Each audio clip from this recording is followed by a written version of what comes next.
to youth, you're really taking the lack of consistent quality and the lack of top tier excellent quality as an advantage. You really like that. You really like that. Like, you think Howard couldn't fix that if they wanted to, bro? You think Howard is having to fix it? Started writing with our newspaper. I became the sports section editor there. I interned at NBC Universal in Paris, covered the Olympics this summer, which was a dream come true as a track and field athlete, of course. I was named the White House Correspondents Association Scholar, which 3 Howard University students were named last year, and we got to meet Joe Biden, the current president at the time, and Kamala Harris, a Howard alumna, was sitting there cheering us on, giving a standing ovation. So it was really cool being in that room. Represented Howard University at CNN Academy in Abu Dhabi, one of 2 students from the school. It just keep going, yo. I got the school record in the long jump outdoor with 25 feet 4 inches. NCAA qualifier for the first rounds in the long jump and the triple jump last year. 7-time medalist at conference, getting top 3. Of course, all conference. Welcome back to Beyond Boundaries podcast, man. I got a very, very, very special guest today. I know I keep saying that, but I want to put extra emphasis on it today. As this is Mr. 2-time back-to-back MEAC Indoor Field Athlete of the Year. This is Kyle Fisher, but way beyond that, very lifelong friend of mine. We first met 7 years old. 7 years old. We've been best friends ever since. I've always been right here with him, and it's just been crazy, because I've been a part of the whole journey. I've seen his success, but I don't want to talk about him too much right now. I'm gonna let him introduce himself, and then we'll kind of touch on some more of his accolades throughout the podcast. So, what's up, everybody? I am Kyle Fisher. I'm a senior at Howard University right now. I run track and field as well. So, and like I said, this is my best friend, man. For about 13, 14 years now, man. Crazy. So, we kind of been my bro since we were just learning life, basically, and now we about to graduate college and everything. So, So I mean, yeah, bro, and like you said, bro, we were literally just trying to learn life, but we were with each other throughout the thing. So and as I mentioned earlier, it's just been nice to see it throughout the whole process because me and Kyle, we both grew up playing football together, and then that transitioned to he went his path in track, and he's now at Howard University, which we're definitely going to get into here real soon. And then, I maintained the football path, ended up going to Georgia Tech. So, just with that, we got 2 very good experiences, but as we said, we maintained very cool with each other throughout the process. We, stay in close contact, so we're often talking about each other. And that led us to the ultimate idea of this podcast, which, I think should be a real good one. And it likely won't be the only thing that we talk about, but the main topic that we want to talk about is just our experiences from as far as an HBCU and PWI standpoint. And just because, I really do take a lot of pride in my school, Georgia Tech. I really like what it's done for me. And, because we're both athletes, we've both seen different fields, we're both, involved in all the extracurriculars, we should be able to give y'all a real clear point of view of, what we think is the best benefit, because I do feel a certain way about, I feel a certain way, but I do have some interesting points that I want to bring up. So yeah, we're going to get into it. Kai, anything to that? I go to Howard University. It's called the Mecca, if you don't know.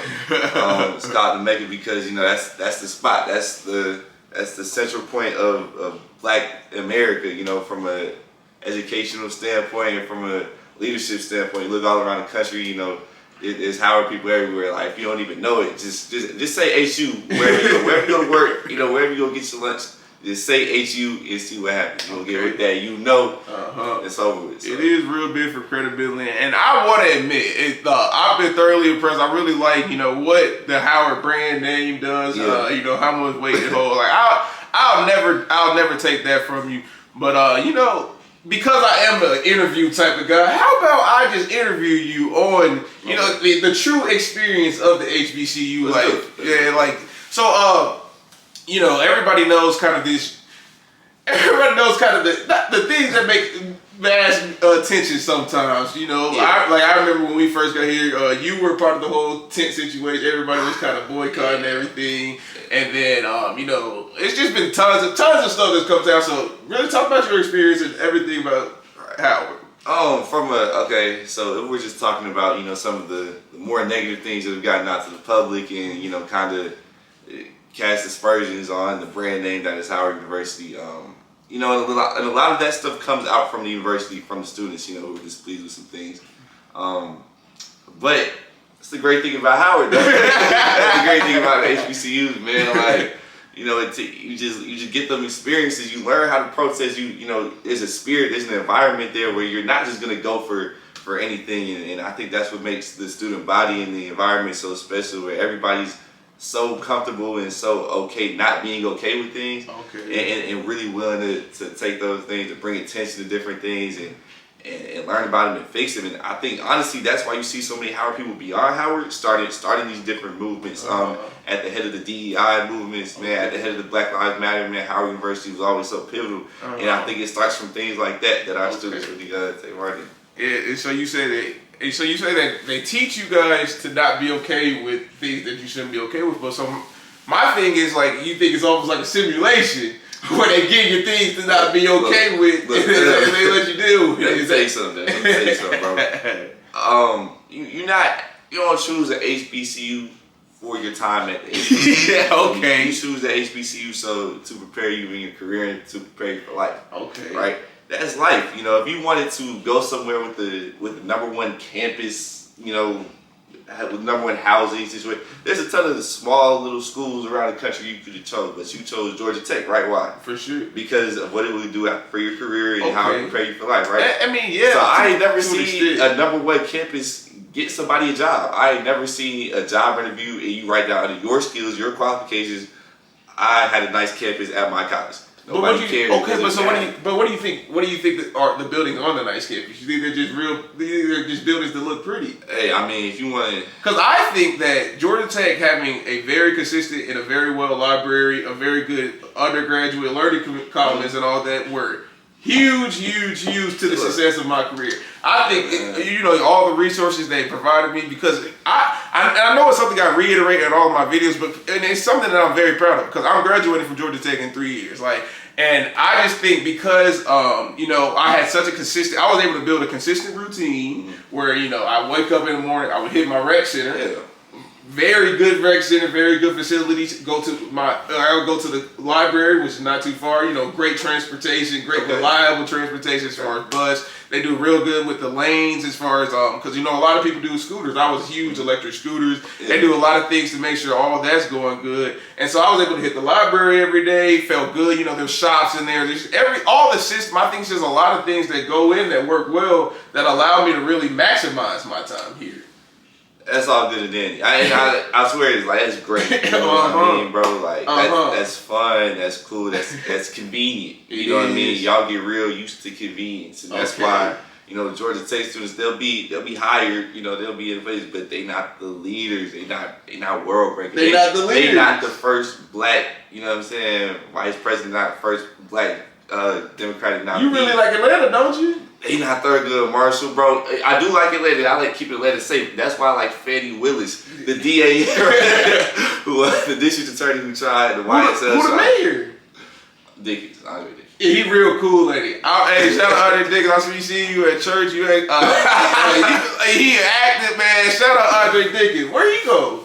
It don't really matter. Okay. It don't really matter. Okay, I think Jordan. I don't know why. I don't know why we act like we don't have a lawn. We have a lawn. I'm just saying we got a dozen black man. It's Atlanta, right? Even when the two are hard, because you got black man in Atlanta. That's fine. We got the one right now that's making things happen. He's making things happen. Good for him. Okay.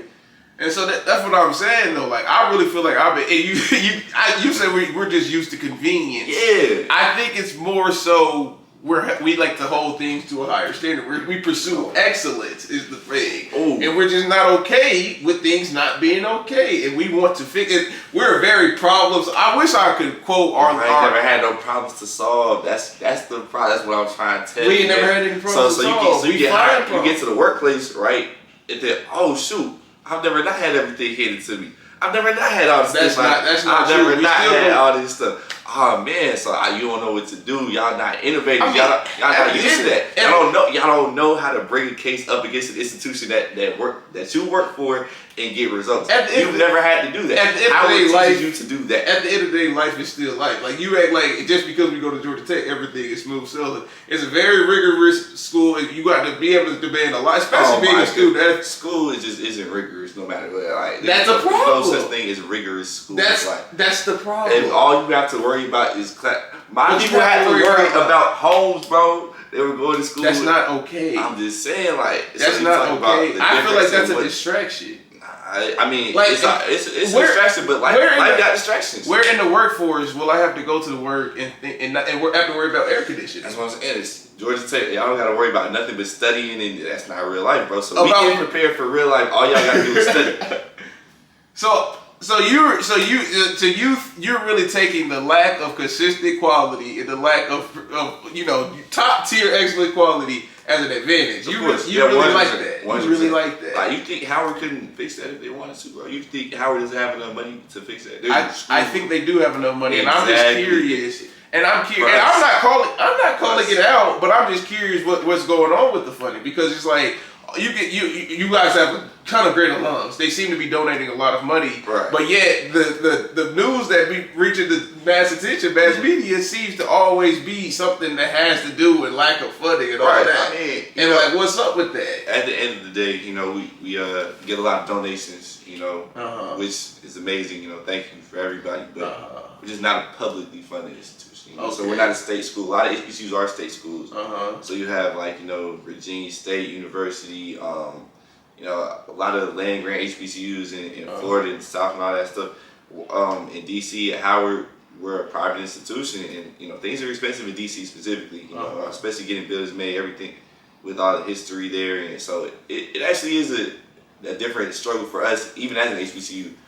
Being privately funded and taking on the amount of students that we take on, because everybody does want to come to Howard, take advantage of that brand name. So and we're working on it. And we didn't mention this. I told y'all we gonna get into a lot of Kyle's accolades throughout the show, because there's a lot that y'all don't know about him. But Kyle is somebody who does have a lot. He's informed a lot about this, because he's familiar with the editorial program, Hilltop.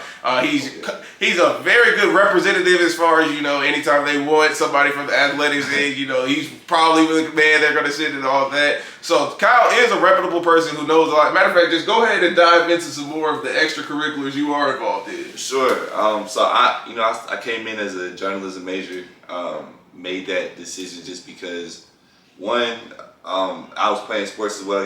Got signed to run track and field. So the sports journalism thing, that's something that most athletes kind of take part in anyway. The sports media, you got the First Take, you got the Instagram stuff, kind of what we're doing right now. So, yes, sir. Yes, sir. I definitely wanted that as a career path, and started writing with our newspaper. I became the sports section editor there. And with that, opportunities come, a lot. I interned at NBC Universal in Paris, covering the Olympics this summer, which was a dream come true as a track and field athlete, of course. I was named the White House Correspondents Association Scholar, which 3 Howard University students were named last year. And we got to meet Joe Biden, the current president at the time, and Kamala Harris, a Howard alumna, was sitting there cheering us on, giving a standing ovation. So it was really cool being in that room. What else we got? I represented Howard University at CNN Academy in Abu Dhabi, one of 2 students from the school. It just keep going, yo. I'm telling y'all, just keep going. And then from a track and field perspective, let me think. Got the school record in the long jump outdoor with 25 feet 4 inches. NCAA qualifier for the first rounds in the long jump and the triple jump last year. 7-time medalist at conference, getting top 3. Of course, all conference, myriad of times or whatever. But that's pretty much most of it. Yeah, man. So like I said, this is somebody who, he has a bit of credibility when things you talk about. I can't say I'm as credible here. I'm not as legendary of a face as Kyle is on his campus, but I'm somebody who I like to get involved in things, but you harped a lot on your track and field experience, and that's the next thing that I really want to get into, because we both had the unique and fortunate experience to be athletes at our respective program, and that brings a whole nother dynamic to this argument, because just the school is one thing, going as a student is one thing, but I think where PWIs, and not necessarily PWI, I guess it is PWI, I think they take that advantage in the athletics realm, so I'm interested to hear how this goes. So what can you say about your, just unbiased, just good, bad, ugly, whatever you want. What is your experience as a Howard athlete? How satisfied with your experience as a Howard athlete? Ooh, okay, so if you ask on a scale of 1 to 10, how satisfied I am as a Howard athlete, just everything encompassed, right? All things considered, 7 out of 10. Okay. 7 out of 10, right? Okay. Solid. There's some really cool things, and one of the biggest thing for me, the reason I say that is because I think that going to HBCU and Howard gives me the opportunity to do all those things extracurricularly from a professional standpoint in the journalism realm, where I had a full-time job now for some years, and even been able to do other things while competing, because at HBCU at Howard you're not on a pedestal from the other students. You're right there with them. Go on the yard. All the athletes sitting there too. Going to class. Every athlete got to go to class. Nobody do your work or anything like that. So that I think from that perspective, it's been a blessing, honestly, to be given that freedom. Sounds like it. And so that all sounds good. And honestly, I do wish that athletes were more involved on campus at the bigger school. I think it's more of a bigger school, because Georgia Tech, what most people don't realize, and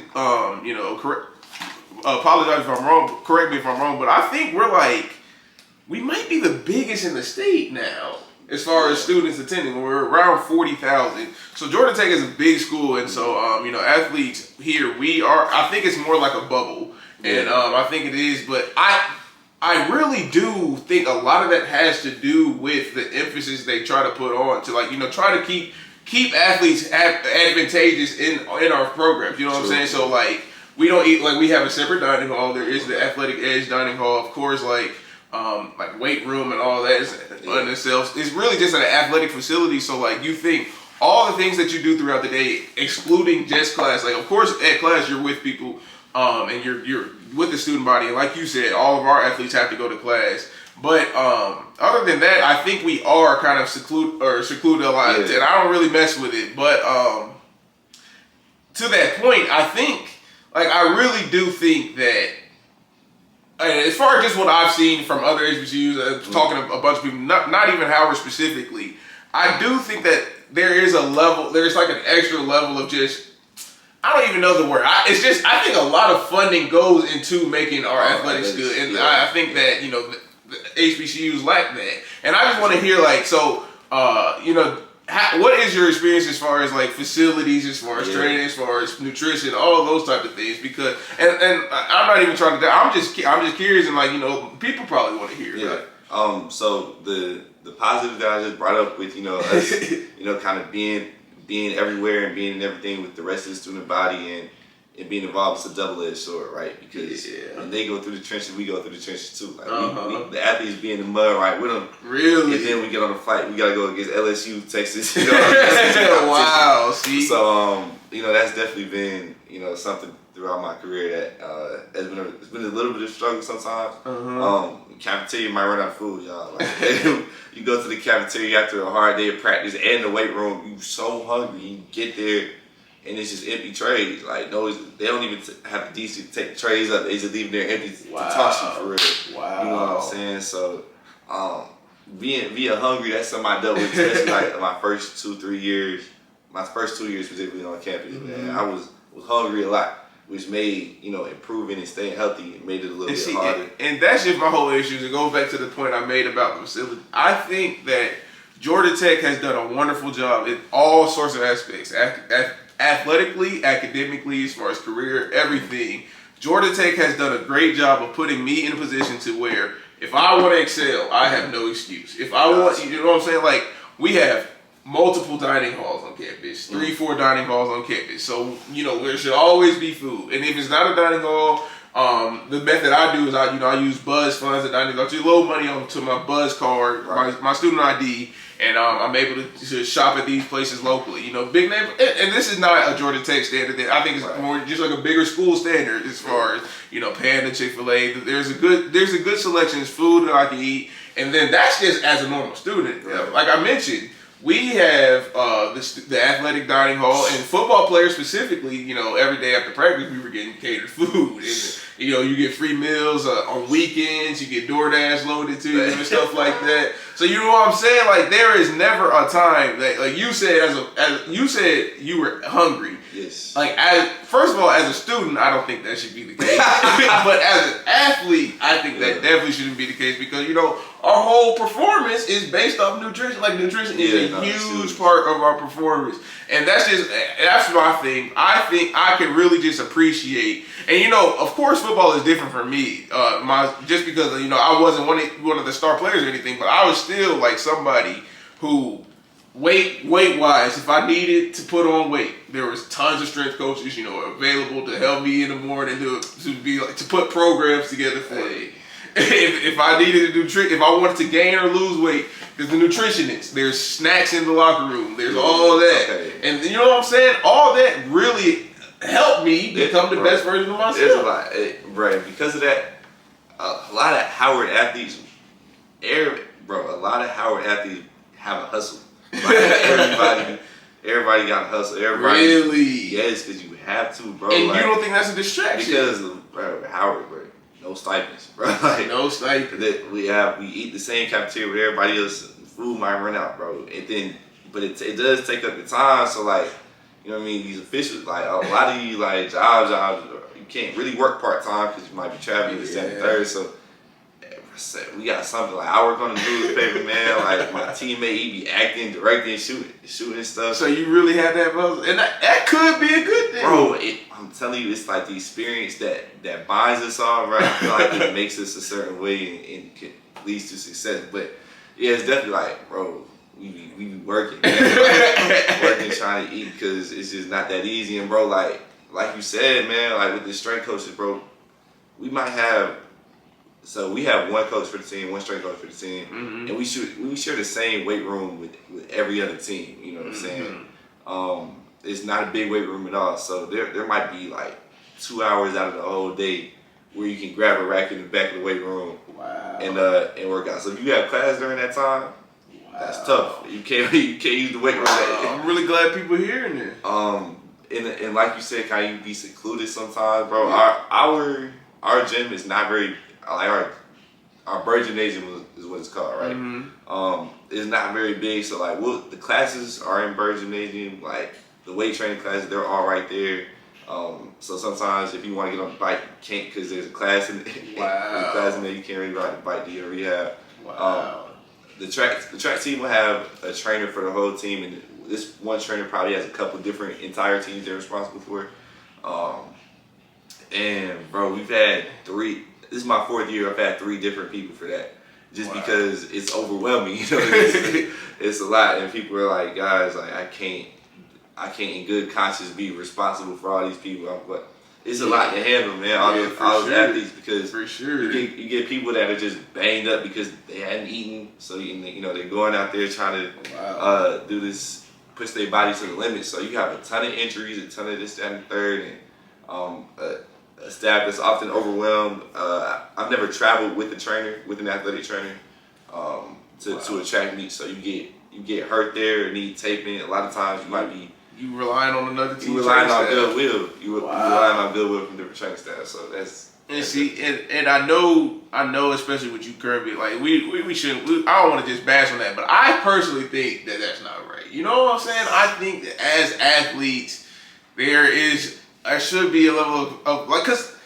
these are things that I'm talking. These are things that you're referring to that I got in high school. You know what I'm saying? And I'm not even like, I promise you, this is not me out of disrespect. This is just me, like, I've always had a problem. And there's certain things with HBCUs as a whole that, like, I feel like we just allow. I'm talking about we as in black people. We become accustomed to things not being right, and to a point where we get settled. And I don't like that, because I think as athletes, we should be like, as far as trainers being overwhelmed because they're doing all the sports. Like, it's so different from my situation, Kyle. Because I would go into my training room. And for all y'all who, this is your first time hearing me, I was a preferred walk-on at Georgia Tech. I didn't play a single down, any of that.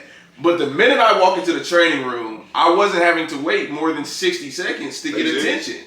Bro, Ever. Okay. And that's what I'm saying. I'm somebody who never played. And I even as just like the bare minimum, I'm not a guy, like it was always at least like a student intern or somebody who could get me started while, my head football instructor, he might be working with somebody else, but at least the student intern would give me the basic stuff, give me the workout, the warm up, the little prehab to get going. And then next thing you know, like it was a time, I remember my sophomore year of football, every single day after football practice, I would go into the training room and get an hour of rehab. Remember, I'm a walk-on who never played, and I never had any sort of issues waiting. The other teams would be in there. They all had their training staff, and I just think especially because a lot of people forget that our goal as athletes is to get to the next level. Right. And I just think that if you are somebody who is trying to make it to the next level, you really are. I think you're making it more difficult on yourself by going to an HBCU instead of receiving the top tier talent. Because the thing is, or the top tier treatment. Because the thing is, the top tier treatment gonna be at other schools regardless. Like the athletes you go against, they're getting that top tier treatment. So you're literally putting yourself at this, because especially in the world of sports science, and just how much data there is, and how much people know, and how much. You know what I'm saying? That's something, but also you learn this lesson like it hits you like a truck. Unless it doesn't, you won't be successful. But once you learn that accountability thing, bro, that really it goes a long way. And I think that experience, like you talked about, where maybe you might make it harder on yourself technically just because it's not as available, as easy for you. Mm-hmm. You learn that you are the captain of your own fate, and you can take these things in your own health. There's certain things that cause injuries, especially in track. Not football is a little bit different because you're gonna get banged up regardless. But track is bad mechanics get you hurt, not proper warm-ups get you hurt, bad nutrition get you hurt. So, it is very similar to football. I like that. You know what I'm saying? So once you learn those things, bro, and really just take ownership of the things that you're putting into your body, how you're treating your body, your stretch routine, really get meticulous about the little things, because the research is out there. Mm-hmm. Science has come a long way, but it's also very available. So the research is out there, how to take care of yourself. And I just had a teammate last year, first team All-American in the hurdles. I had another teammate go to nationals, went to the Olympic trials, compete for 10. I had a few teammates do that. I have a couple of teammates that are running professionally right now, signed big contracts. I have a former teammate in the Olympic 200 meter final in the spring. So it's definitely happening. It's definitely happening. It's definitely super possible. Right? Mm-hmm. Don't get me wrong. Like going to HBCU don't make that impossible or anything like that. It just makes it different. You know what I mean? Some of these lessons some of these things where like you might go and they're just there for you. You might have to. It might take a little bit extra to, get hurt. If then you gotta really think about it and learn and study. Like, I'm tired of this. Why am I getting hurt? Yeah. And really do something about it. But. Okay, and I really do like that, and that's a very interesting perspective that I didn't think about, because like you said, it does seem that y'all's leaders have a lot of success. Like, if you are a leader that comes from out where you typically are transformational, you typically are doing a lot, and all that makes sense as far as the qualities that you just named. But here's my whole thing, and you prefaced what you just said with, if it hits you, it's great, but if it doesn't, you know what I'm saying, it's messed up. And that's my thing, because often I have to check my situation and remember how blessed and fortunate of a situation I came from and everything. Yeah. Specifically being Gwinnett County. Shout out Gwinnett County. Shout out what we just did in the draft combine. It was a ton of. We had 12 players, I think. Man, that's really actually crazy for just a regular old county coming from Georgia. But yeah, shout out to Gwinnett County. But with that, Kyle, we were spoiled growing up, bro. We didn't even realize how naturally good. We talked about this the other day. How naturally good, our facilities were. Yeah. How naturally good our training were. The people around us, all the local trainers, all the local coaches, all the, just all that. Just our high schools in general. They cared about athletics a lot, and so that's my whole thing. I think you were. It really didn't. It doesn't affect you as much just because you still have a good example of what good training looks like. You have a good example of what elite hard work looks like to get to that next level. Now put yourself in the shoes of someone who comes from just a different area where it isn't Gwinnett County. You know what I'm saying? So they have really got to the level they're at strictly off talent. Almost. Because that happens a lot. A lot of people try to hide it. I'm gonna say this to the podcast. Even at my Power 4 ACC level, if y'all don't think that there are people talented enough to make it to college off of strict talent, you are wrong. Now, of course, a lot of the people here, especially the good ones, they are other things technically sound. They have all the other disciplines, but there are some people who were just blessed genetically, athletically enough to get to this level off talent, and that's where I think going to a school like Georgia Tech has tremendous advantages over HBCU, because you said the things like somebody like that, they don't know that nutrition might correlate to health. They don't know that a good strength training routine might correlate to health. So when they're having to wait that 2 hours for that one squat rack, and their mind is like, why even do it? Yeah. And that's what I'm saying. I think here, because we were constantly educating, we have sessions. Our nutritionists would constantly talk like this, and this is what you need to be eating. If you can't get this, let me know. I'll make you a grocery shopping list. You can go grocery shopping. If you can't do this, let me know. I'll tell you what to DoorDash on your next DoorDash order that we're funding. You know what I'm saying? And I think all that type of stuff really helps a lot. So it might help you. It really helped you kind of get that accountability. It helped you, build your own discipline and self-worth. But just for the other person who doesn't know that, I think it's a problem. And that's where I think a school like Tech and just other PWIs in general might help be an advantage. I can't disagree with that because, like in Gwinnett County, bro, there's an NFL player. If you want to get trained in football, you have access to an NFL player no matter what. For sure. In Gwinnett County, you have no problem at all. You have options. You know what I'm saying? You keep that person's number in your phone. Like, so you can ask them while you're in college, maybe going through some of this stuff. Like, hey, what's going on?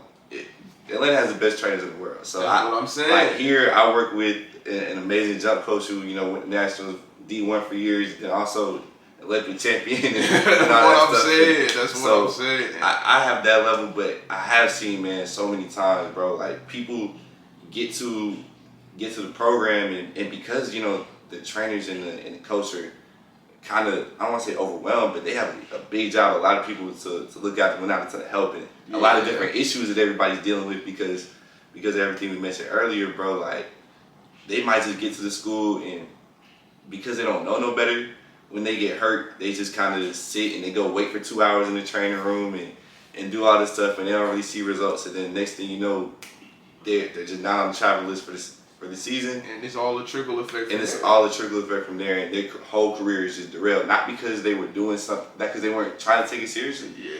But how would you know any better? Just uninformed. And then I've seen way too many careers kind of fall to the wayside because of that.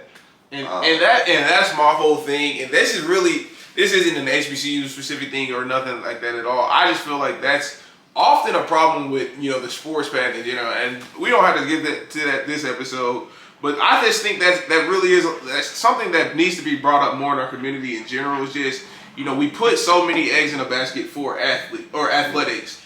And we get to a certain point, like you said, where you get into you're in college, you use one of them. So their whole life has just been athletics. That's all they think about. They haven't really even thought about an extra plan, just because they've had tremendous success in athletics. They've been whoever the football player, whoever the track guy. Literally their whole life, so nothing will make them even think of a reality where they're not that guy still. Yeah. And especially you're going to a place like Howard, and you see the people like yourself who come to the program, do good, have success all throughout the program, all 4 years. But they get there, and like you said, they have an instance where they have an injury, and next thing they're off the travel list, and next thing you know what I'm saying, they're trying to bounce back from that, but they really don't even have that sense of guidance of where to start, and it gets to a point where you're almost too behind. Because one thing about athletics is if you get behind, you get behind, because everybody is always going. The comp is always going. Something stuck with me, bro.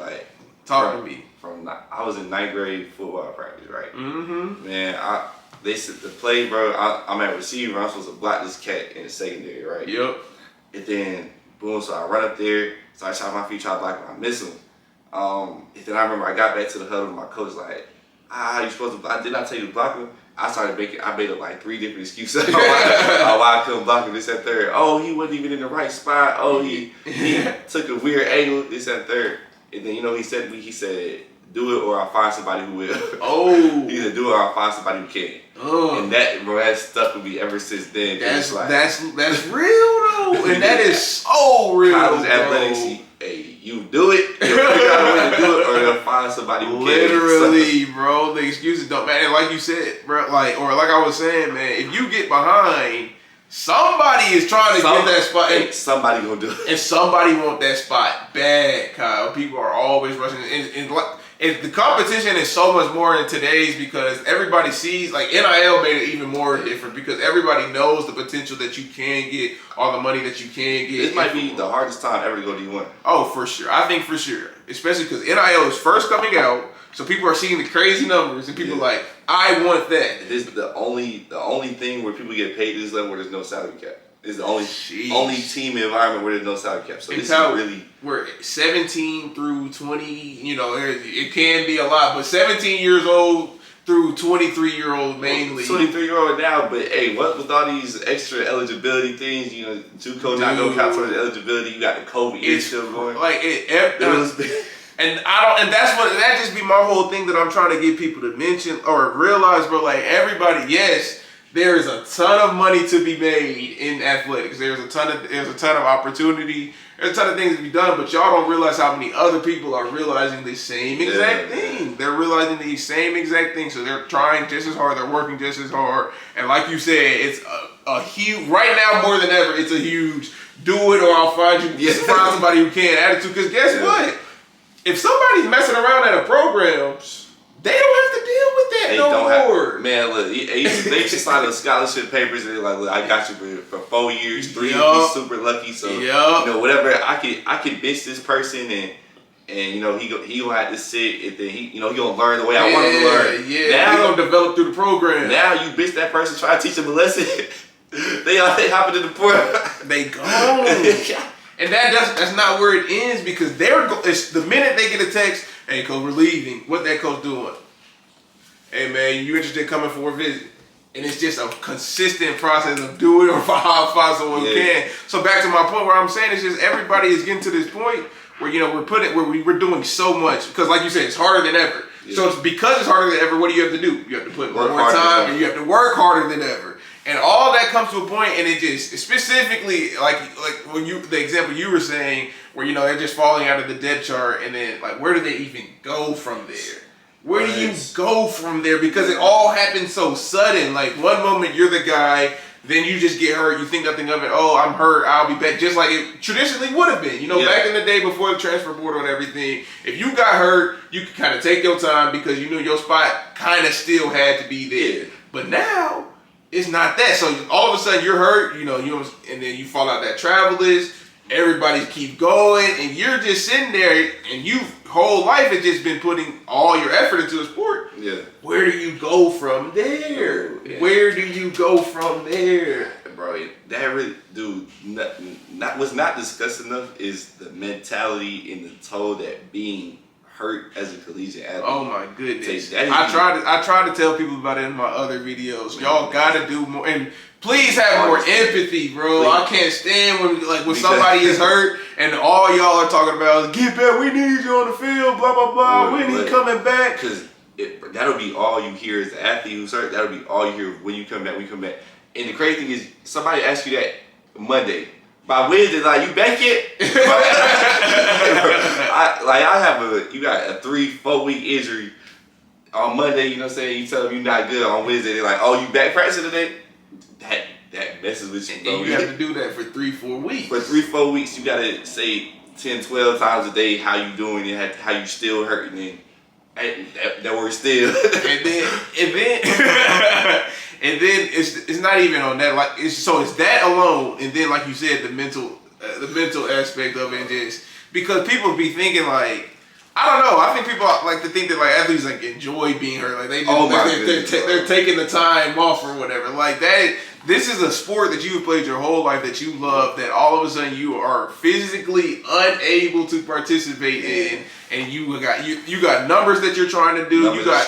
And to our point, do what it finds someone to do. Like if you're getting behind, like people are improving. People are improving while you aren't even just being stagnant. Like you're kind of declining against your will. Like you can't do nothing. And then, bro, once you can finally do some work, now you just putting in work to get back to where you was. Word. So let's say maybe you was even with everybody else. They're improving. You stand right here. You go down here because you hurt. Now I got to do all this work just to get right here again. To get back to even while people are improving. And while you doing the work to get back to even, it ain't like the other person stopped. They still having time to get better. And then now, you got your coach talking about how much they balling in your absence. And I'm sure it's so different for y'all specifically because y'all are so numbers based. Like athletes like track, everything is done to try to get that extra inch, that extra foot. It's not subjective at all. It's the only thing where somebody's goodness is not subjective whatsoever. So, you can't. You know what I mean? Like you might swear you was the guy before everything. Like, you was on top. You might have been faster than him at this point, but you know what I mean. There's no reason to put you back on the travel roster now because everybody else is gonna improve. Mm-hmm. And then you really see like, oh wow, like I'm really just a cog in this system. Like, and then now instead of like you got that top spot, you're the top dog, you comfortable. Now it's this might be the first person if a transfer hit my phone talking about they want to cut Howard, this might be the first guy, off the roster. That's tough, and that's tough because then people don't. That is also something that people don't think about. They don't talk about enough. It's like everybody thinks of the transfer portal of just the person who wants to leave, who wants to get in, or who just wants to get better. But y'all don't think about there is a lot of people because these schools want these people coming in. So when somebody coming in, they have to make room for that. There's roster limits. Yeah. So that person who is leaving, a lot of the times they'll hit the portal and y'all like, why are you leaving? Can you not be loyal to the program? But they get asked to leave, and that just makes it a whole different dynamic because you get comfortable at the school. And people think about the whole process of moving, just the friends you make. Like this is our most social time, so you making friends. That spontaneity of just hanging out with people on your dorm, and you have to move away from that, start over, go somewhere else, start over academically, start over athletically. All your classes don't transfer, and it really is just a large process that all stems from just the start of what we said, like just one injury. And then when you get injured, knowing that might be in your future, bro, like knowing that, any day, like the uneasiness that comes with that day to day, not knowing if they want to keep you back on, like, I don't know if this, like, imagine if you at your job or something and then the manager always on the call with people, like, trying to bring somebody in, but they have the capacity already. Wow. Like, what would that do to you day to day? Think about what you just said, bro. You at work. Manager is always talking about new people coming in. He always recruiting, talking about new people coming in. But you know that there aren't jobs available. Like, what is that gonna do to your mental on a day-to-day basis, man? Like that sense of unease, that insecurity, like. And that's why I always preach, bro. Y'all can say whatever. Y'all can say I'm a hater. I wasn't good or whatever. I will continue to preach that. I think that our community specifically just needs to explore their options more. Because I'm just interested. I'm curious to what do you think happens to the? I know you don't have to give specific examples, but what does that process usually look like for somebody who was the person? Because I can tell you what it looks like here at Georgia Tech, but I'm curious what it looks like at HBCU. Just they were that guy that kind of fall off. They who knows? They're not on travel roster one moment. They might be asked at the port. Like, what happens to those type of people, man? In the HBCU life in particular, a lot of them they fall into the other stuff. All the other stuff that HBCUs bring. Yeah. They tend to fall into those and just never come back. And that's what I was afraid. That's what I was afraid you said. And that just be the whole point that I be preaching, man. That I think sports. Don't get me wrong. It does a lot of great for us. It does a lot of great things. There's a lot of potential, and we can really take advantage of it. but I just don't like how people aren't aware enough of just like, if you aren't careful, bro, the sports, it's literally a system where it can weed out people and just lead people to life that they don't want to go, man. And then again, man, like, it's so easy to get, because if you're around people that athletics is everything in their life, bro, you don't really think you don't think about LinkedIn, you don't think about interviewing for jobs, you don't think about developing skills outside, like for professionally, because all you've ever been told to care about and all your coaches tell you to care about, all your peers are doing is caring about that sport. Bro, I had a coach that said it takes all of you. Like, it takes all of you. So if that don't work out, if that's not going how it's supposed to go, what now? You know what I mean? What now? And it's like, I mean, and I know we were arguing both Howard versus Georgia Tech, and we were, like I said, we're both blessed and fortunate enough to be at, our universities who are highly respectable in their own field. You know what I'm saying? Like, they're both good programs, and we are fortunate enough to be around the people who our normal student body.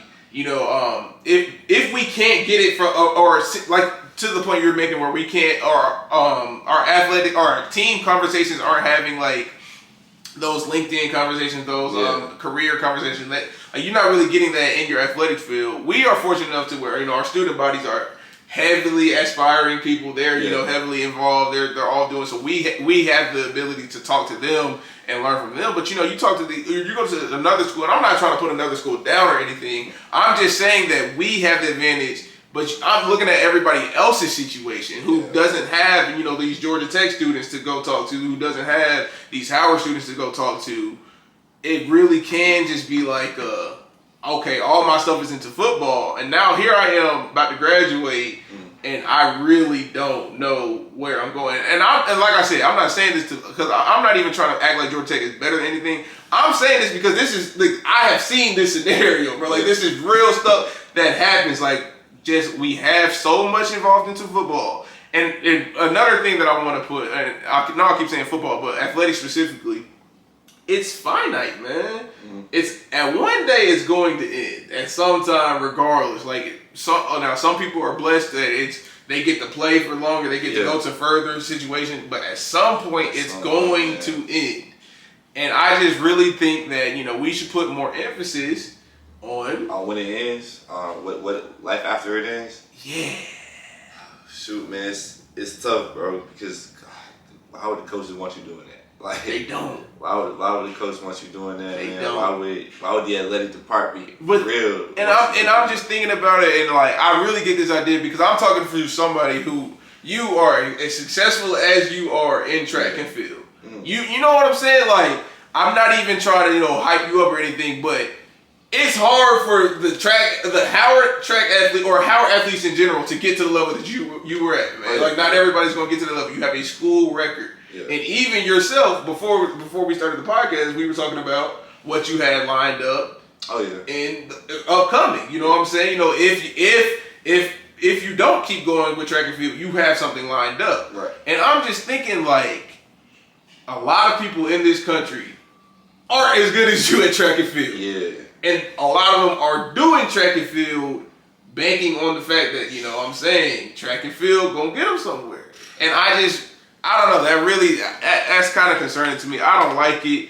And that's really my whole point about you. I just want to bring more awareness to it because I'm so incredibly grateful for my school just because it constantly reminded me of and I'm constantly around so much. It says like, man, y'all don't even realize some of these students I run into, the stuff that the knowledge that they hold, the stuff that they're already actively doing, the stuff that they're doing in the community, the companies that they're creating with. I just love to see it, and it's so inspiring. And I just wish more people knew what other people are doing our age. Like, we just think, I just think that growing up, we were always thinking that, man, if I want to be a super cool, a super successful 21-year-old, 22-year-old, you know what I'm saying? The best way to do it is to be good at the sport. Yeah. But I just think that, like, because you specifically too, like, you have done so much other than just your sport. Like the way that you did Hilltop. And I know, I mean, this episode's getting kind of long. We probably should wrap it up. So I just kind of want you to speak on that. I want you to give advice, actually. Like, what were the best, I mean, like, how were you able to take advantage of all the other things and be so involved in extracurriculars? Man, the biggest thing is, bro, say yes to opportunities, man. Like, please go into depth on that one. I'm so lucky, you know, I go to Howard and we have an alumni base that I think is really special in the fact that they want to help us and they want to reach back and give us opportunities, man. So, you know, I'm getting offered to do a lot of things like, hey, do you want to go to this networking event? Do you want to represent Howard at this game? We need students for this. And at first, you know, it was mostly thankless job. You know, you just show up and meet people and then you don't really see any results. You're not getting no awards for it. You're not getting no money for it. A lot of you, you're not getting no accolades. You just, you know, doing things. Showing interest. You're just meeting people and networking. And then I think that just compounded it. And now, like, I need a student to represent here. Let me call Kyle Fisher because I know he'll say yes. I met him at so and so. You know what I'm saying? And I know he'll do a good job. So that just compounded so many things. And so many athletes think, you know, I was thinking, okay, if I want to get to the White House, meet Joe Biden, what I got to do? I got to win a ring. Like, I got to win that championship. But, you know, I was able to do that off communications. Like, if I want to get to the Paris Olympics, I got to qualify. I got to jump 8 meters and some change. How you dropping free game right now? You dropping knowledge. Off of communication in school, bro. Like, if I want to go out of the country, I want to go to Abu Dhabi, Dubai. Like, I got to go there on the Diamond League circuit for track. No, I was able to go there with CNN. Like, there you go. So there's just so many different ways to do things. It starts with just, you know, being willing to say yes to things. Like, I never wanted to go to things alone. I never wanted to go to things alone, but then my mom told me, she was like, if you want to do things that other people can't do, you got to be able to do things other people won't do. So if I can't get nobody to go with me, screw it. I'm going to go by myself and I'm going to meet people. I'm going to shake hands. I'm going to do all this stuff. So that's huge. Kyle, you actually just gave a lot of knowledge, man. I can't wait to make that a little short, man. I can't wait for that one to go crazy. Because, yes, bro, saying yes to opportunities does do a lot. Because, you know, I'm the same way, bro. All of our fan days and all this stuff, you know, a lot of people come in. Like you said, as athletes, people want to help us. You know, they really do want to they want to invest in us. They want to spend their time, or they want to do whatever they can to make us successful in all of our fields. So you get the opportunity a lot, and it's all about, you know, if you get or if somebody gives you their number, don't just leave it at that. You know, send them a text. Follow up with them. If you get invited to something like Kyle said, say yes, just go to it, man. Y'all never know. Like, there has been tons of people that I just met that led to meeting somebody else that just, you know, like you said, when they want something, they know this is a good person because I talked to him myself. Like, I had a conversation. I remember the stuff he was talking about. So, what the saying is, your net worth is your net worth. Yeah, like, that is true, man. I think we really do need to build up our network, get more involved in all sorts of things, get more involved talking to people, and I think you really just gave some really good advice that, you know, people should apply. So, well, I mean, we are approaching an hour though on this episode. We've been talking about some real good stuff. Had a real good debate. Hopefully, we gave y'all some more fresh, good insights on, you know, the HBCU life, the PWI life for those who are interested in each, and it's always respect for each other. I hope it's mutual, but I can always respect what Howard is doing in HBCUs as a whole, because I mean, there's a lot that we didn't talk about in this video that, you know, both does have its benefits. You got to be honest. So I definitely think there's no wrong going to either Georgia Tech or Howard, but you know, I just wanted to offer a fresh perspective, unbiased perspective. I love how it's respectful. So yeah, shout out to Kyle for that, and I'm just gonna leave it for any more closing remarks you have. Thank you for letting me slum it in Georgia Tech for a while, yes, man. Sir. Down here in the trenches, you know. but seriously, man, I really appreciate you.